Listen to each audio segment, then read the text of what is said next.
Hey guys, and welcome back to another episode of Super Stache Bros. Yep. So we're going to do something today that's very near and dear to both of us. We're actually going to talk about Dolly Parton. And I think everyone across the world can say there's not one bad thing I can think of about Dolly Parton. So I've been around to places around the world, and of course this accent gives me away immediately as being a foreigner. And as soon as the people ask where I'm from and they find out that I'm a native Tennessean, the first thing they say is Jack Daniels and Dolly Parton. And Dolly Parton really is kind of like, I always joke that she's the patron saint of Tennessee. But as you'll find out today in this video, Dolly Parton really is a genuinely really good person. And she tries very hard. And so we just figured we would give you just some of the reasons why we love Dolly Parton. So I'm going to kick it off since I'm the Tennessee boy here. This one's from West Virginia, but we let him live here. And I actually grew up not very far from where Dolly Parton grew up. So, I go to Dollywood. I've seen Dolly's where she was born. I see all of the good things that she's done for the community around here. And so it really has sparked me to be like, I would really like to do a video about Dolly Parton. So some of it you might know, some of it you might not. So we're just going to kick it off with one of the reasons I love Dolly Parton is because she's literally a rags to riches story. Like, the legend is that her father actually paid for the doctor who helped birthing her with, the internet says corn or oatmeal, but I really, as being from Tennessee, I really think it was probably cornmeal, because cornmeal was like gold around here. So I think at that time it was probably cornmeal. I don't want to, go against what the internet says, but I'm just thinking from Tennessee, cornmeal would probably be it. She grew up in a very rustic cabin on Locust Ridge in Sevierville, Tennessee. She was the fourth of 12 children, so she had a big family. And although she described herself as growing up dirt poor, she was very happy with her childhood. Like, you can see it by visiting a lot of the places around here that Dolly tries to incorporate her childhood into places in Dollywood and into her songs and stuff like that. So, being poor, she was still very happy. So that's one of the reasons I love Dolly, is because she come from nothing. And I think that's one of the reasons she's so genuine. Humble, yeah. Very humble, very genuine person. My father actually worked with some men that had went to school with Dolly Parton, and they were like, she's just as country as can be. Mm-hmm. And when you are here and you say they're just as country as they can be, that's usually a good thing. That's like saying they're a good person. Country people think other country people are good people. So if you're as country as can be, you're probably a pretty good person. That's true. Moving on to, I think, probably her biggest impact, not just in Tennessee, but, to people all over the world. And it's one reason that I absolutely love her. And I think just goes a long way to proving just how genuine of a kind person she is all of her charity work and foundations she uses to help give back to people of the community. So just a few. She started the Imagination Library in 1995, and that was, Tennessee, it is a very, some parts, I guess, are impoverished communities, and the literacy rate was not that high, actually. So she started in 1995 a library that would give every kid from the time they're born till the age of 5 a free book every month to teach them just how to read and show them, the value in learning how to. And that actually comes from the fact that her father actually could not read or write himself. And she said it was so heartbreaking seeing such a brilliant and smart man unable to express himself to his full extent that he could. And so she wanted to make sure everyone in Tennessee had the ability to read and write. Now that actually grew over time, and now that includes the entire world. Annually, they give out over 100 million books to kids all over the world just to pass on, that love of reading. Another one is one that hits very close to home, and was one of my absolute favorite things she's done. Back in 2016 in Sevierville, where she's from, there was horrible wildfires. Devastated hundreds of thousands of acres of land of the Great Smoky Mountains. 13 million people displaced in the community. Over, I think, a couple of people or a lot of people died. And it was just a very tragic time. It was unbelievable. It was. You can see the smoke here for over 100 miles away in the sky. And to see a large city like Gatlinburg and Pigeon Forge being threatened and burned was just, it was unbelievable. The photos was heartbreaking, because, as you can tell, my hat, Great Smoky Mountains, I have a very, very strong love for them. And so just seeing them up in flames and being destroyed, I really cried several times. But Dolly, being from here, she one of the first things she did was put on a telethon with people like Cyndi Lauper and all kinds of other celebrities, and they raised over $13 million to help restore the area back to its, former glory. Not only did she do that, she started the My People Foundation, and because, thousands of homes were destroyed, leaving people with nothing. They were homeless, no anything. And so she started a fund that every month, families that were displaced by the fire got a $1,000 check for over 6 months, and it resulted in over $9 million being given and donated to families in need. And I think that was just such a very kind thing to do, for the people of her community, to help them in this really hard time.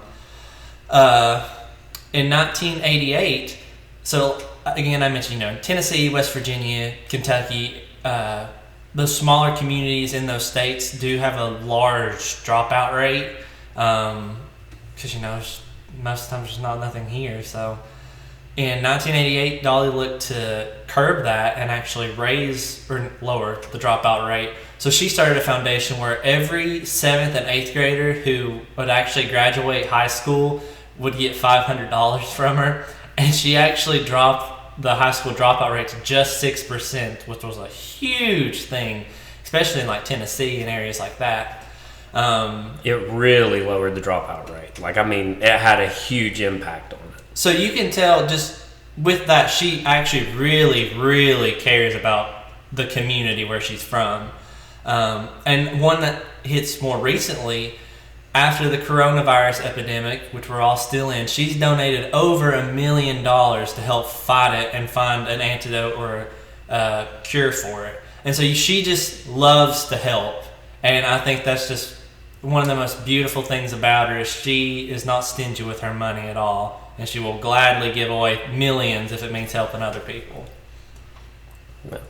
So I'm going to go with another reason I love Dolly. It kind of just goes off the fact, or what he just talked about, is that Dolly's really never forgotten where she's come from. She's very proud of being from Tennessee. She's very proud of being country. She actually, like I said, she really enjoyed growing up here, and she even bought back her childhood home on Locust Ridge and spent millions of dollars rebuilding this home to make it look like how it was when she grew up. So she spent millions of dollars, as she says, trying to make a home look like she spent $50 on it. And it's just one of those things that she cherishes those things. And in 1986, she actually opened up a theme park here in Pigeon Forge called Dollywood. And a lot of people's like, oh, it's a money grab or something like that. But no, Dolly actually said if she ever made it big, she was going to do something to bring jobs back to the place where she grew up, because this place doesn't have a lot of jobs. And so she brought Dollywood in, and like Dollywood has been the largest employer in Sevierville ever since it opened. And not only that, she's dumped tons of other money into the community, expanding that with like Dolly's Pirates exhibit, the Dixie Stampede, or Dolly Stampede as it's called now. You can't really say Dixie anymore. But she just keeps expanding on that, and it's more. And well, I mean, not only that, she's got Dollywood Splash Country now. So it's like most of the people that are employed in, Sevierville, like a large number of them are employed in some way by Dolly Parton. So she's done what she said. She was like, I'm going to bring jobs back to where I live. I mean, even back before all of this expansion, there's 4,000 plus people that just work at Dollywood alone. And that's expanded because she keeps expanding the park. And then, she even comes back yearly. She didn't get to this year because of the coronavirus, but she comes back yearly for a parade down through Pigeon Forge. It used to be called the Dolly Parade, but now it's the Pigeon Forge Parade because, again, Dolly's humble, and she probably didn't want it to be called the Dolly Parade anymore. She really is. She's such an amazing woman. Now, moving on away from her charitable work to just a little fun fact about her, she actually turned down Elvis when he wanted to be the one to sing her song, I Will Always Love You. And now, actually, a lot of people think Whitney Houston did it first, but it is a Dolly Parton song. So she wrote it. It was personal. She did it as a way of saying goodbye to someone she was working with at the time, just to let him know that she will always love him, but she has to go and do her own thing, which is actually very sweet, that in and of itself. So she turned down the King, but after the song came out, Elvis actually, his manager reached out and was like, Elvis wants to do a cover of it. And this is back in the 60s, so Elvis was the king of music, and his manager's like, Elvis really wants to do a cover of this song. And so Dolly thought about it, but then he was like, but one of the stipulations was if he did do a cover of it, Elvis would gain 50% of the rights to the song. And Dolly just said flat out nope. She said in her heart told her just not to do it, not to give over the rights. And so she did not let anyone actually cover the song until Whitney Houston did, famously, in 1992 for The Bodyguard. And like I said, her turning down the biggest name in music at the time was, just especially a woman turning down Elvis Presley in at the 60s. time. As from, thinking back on that time, she was a very independent, strong person back then to be able to turn down the king of music and say, no, this is mine. I heard she said it was kind of like her legacy, and she wanted to keep that for herself. And so, it is one of her biggest hits, and it sold just off that song has contributed to over half of her wealth, which is now well over $800 million. And so just from that one song is a lot of it, because it's a beautiful song. And that leads into my next one of the reasons why I love Dolly Parton. Her music. Her music's awesome. Dolly was born to be a musician. She was born to, because at the age of 6 and 7, she actually started performing at church. And she actually started playing a homemade guitar at 7. And then at 8, her uncle bought her a real guitar. So she started playing a guitar at 8 years old. And by 10, she was appearing on the Kaz Walker Show. And she was on WIVK, which is a local radio station, and WBIR TV, which is a local television station. By 13, she recorded Puppy Love on a small Louisiana label called Gold Band Records. And she appeared at the Grand Ole Opry, where she met Johnny Cash, which was a crush of hers. It was the first time she said she saw sex appeal. Sex appeal personified. Yeah, and he actually encouraged her to go on with her career. So she had started at a very young age and was like, went straight ahead with it, never looking back, you know. She's written over 5,000 songs. I mean, that in itself. There's a lot of songs that people probably don't know are Dolly Parton songs that are Dolly Parton songs. She has 25 Recording Industry Association of America's certified gold, platinum, and multi-platinum records. 25 of her songs has reached the #1 on the Billboard country music charts. Additionally, she has 9 Grammy Awards, 2 Academy Award nominations, 7 Academy of Country Music Awards, and 3 American Music Awards. She also holds the Guinness Book of World Records for one of the most decades with a top 20 hit on the U.S. Country Song Chart, most hits on the U.S. Hot Country Songs Chart by a female artist.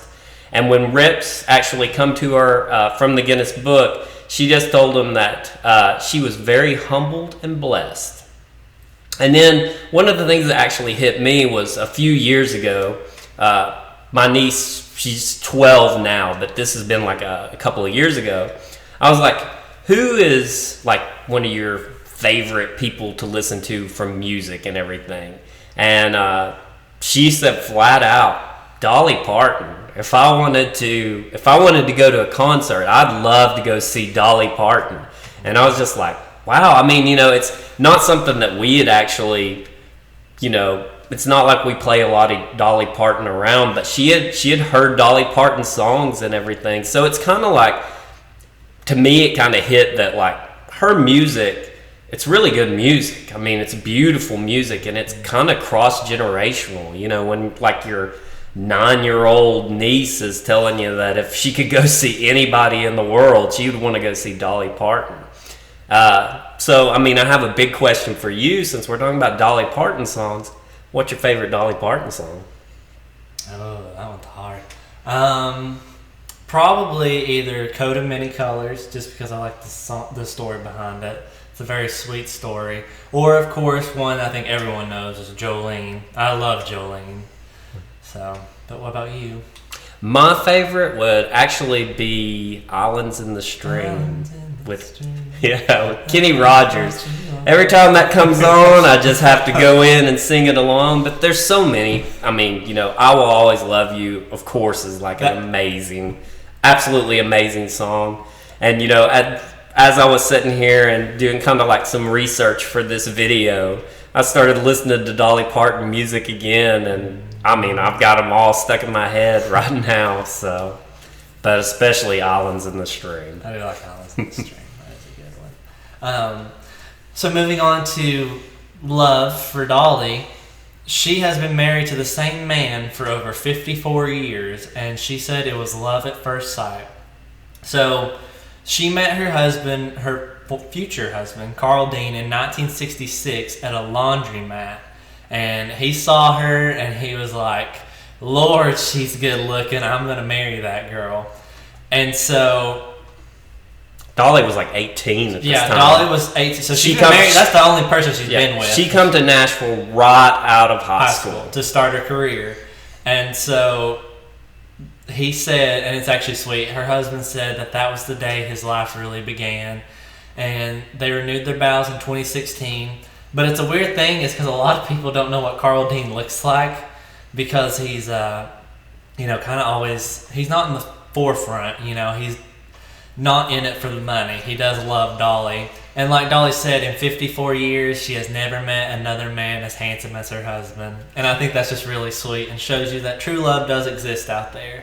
And it's really hard. I mean, you know, people give like actors and musicians a really hard time about you know, marriages ending early and stuff like that. But you got to think it's got to be very hard when you're in the limelight like that and you're traveling all the time and stuff. So for them to be married that long it's pretty amazing. You know, the odds were completely against them. Not only that, to be married so young. I mean, 18.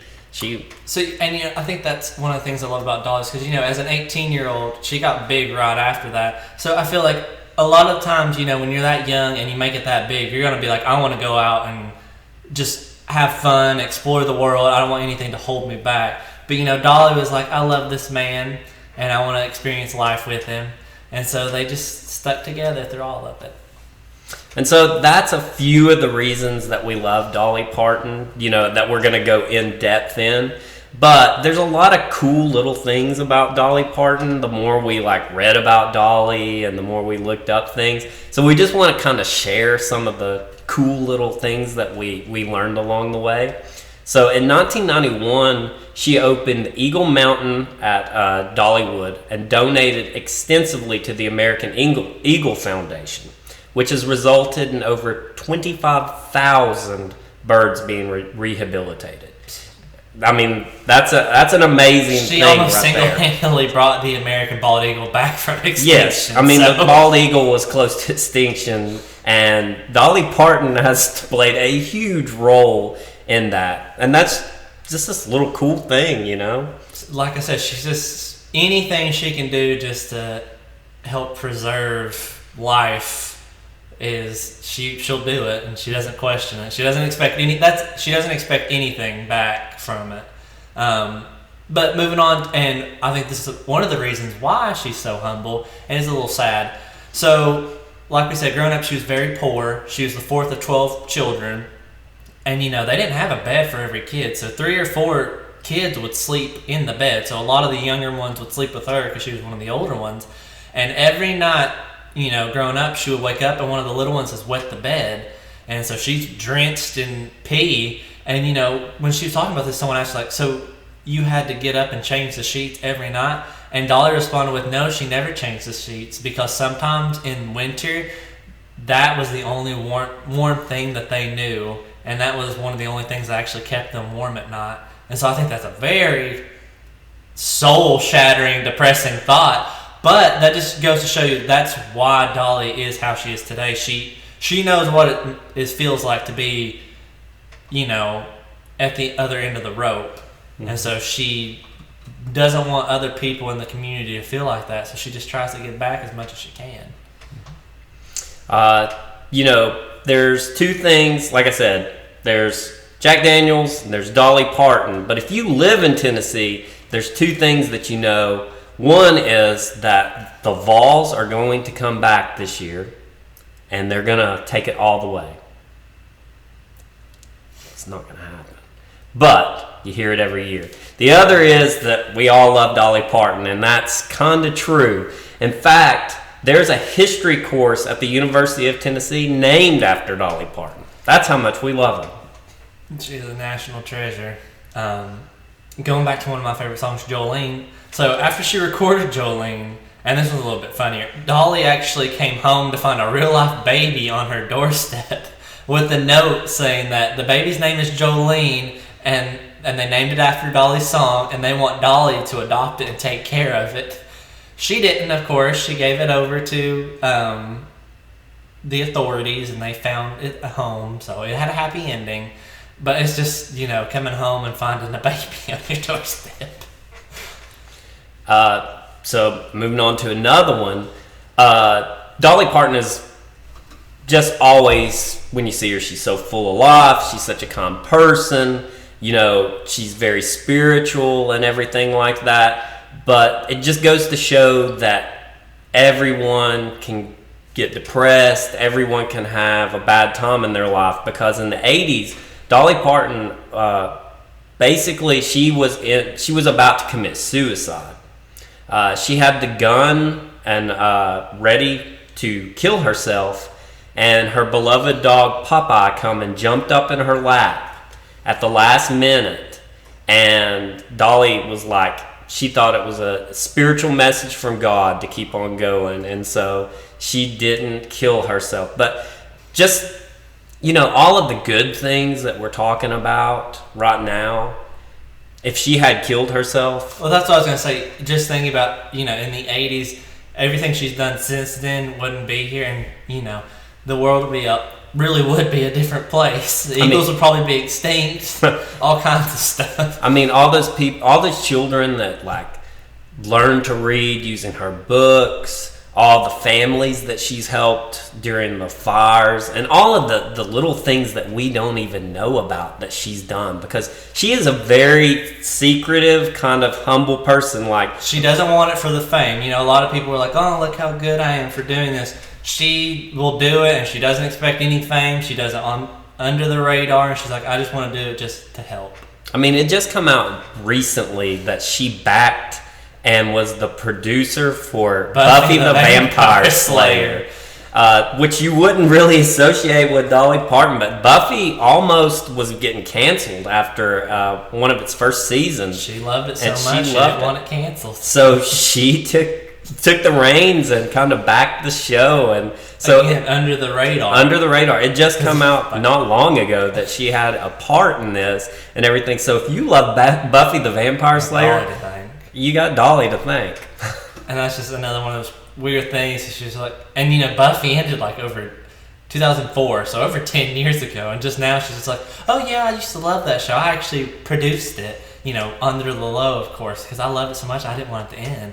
I was like, what? And here's another weird one. So a lot of people know that in the early days, Dolly cited the town tramp as her aesthetic, her muse for how she dressed and acted. And that's a funny story in itself, because, you know, she was riding with her mom, and her mom pointed the town tramp out and was like, you don't want to be like her. And Dolly thought to herself, that's exactly who I want to be like. You know, because she had the big hair, the big boobs, the nice clothes, and it was just like that. I love that aesthetic. But recently, in her more modern day, you know, attire, her style and everything like that, she actually cites Adele as the one she looks to for makeup tips and how to dress and all that stuff, how to style her hair. And so it's just a weird, you know, thing to think about. Dolly's like, Adele is my muse. She also prefers to write most of her songs in cemeteries. The reason being, it's quiet there and nobody bothers her. No one will bother in a cemetery. Which is honestly a really good idea. It was funny because, you know, I was reading one thing. She was like, people were like, where should we interview you, Dolly? She goes, let's go to the cemetery. No one will bother us there. And it's like, okay. This one's a funny one. So Dolly likes to describe her earliest work as sad-ass songs. And they're good songs, but they are depressing when you think about, like, Coat of Many Colors, I Will Always Love You. It's all about her, you know, growing up in poverty and stuff like that. And so they are sad-ass songs. But it's funny that she admits that about her own work. You know, a lot of artists are, like, very proud, and if you say anything about it, they're offended. But Dolly's like, no, they were very sad-ass songs, so. Beautiful songs. They're very beautiful. The sad-ass songs. The first cloned mammal, Dolly the sheep, is actually named after Dolly Parton. She also, I don't know if a lot of people know, but Dolly's actually tatted up. That's why she wears long sleeves and everything like that. But most of her tattoos were actually to cover up scars, and they're about her husband. All of her tattoos are about her husband. So again, that just shows you there is true love out there. And another thing I wanted to mention that's more of like a local quirk. So a rule at Dollywood is that employees cannot talk to Dolly when she's there. And now a lot, you know, you'll think you hear that as like, oh, she's too good to talk to the little people. But actually, it's the other way around. They're not allowed to talk to her, because if they start talking to her, Dolly will carry on a conversation with everybody. She's never met a stranger, and she'll talk to them so long, it'll actually make her late to whatever she's there to do. And so, like, we got to keep Dolly focused, so we can't talk to her, otherwise she'll talk your ear off for an hour or 2 hours or just however long you want to talk to her.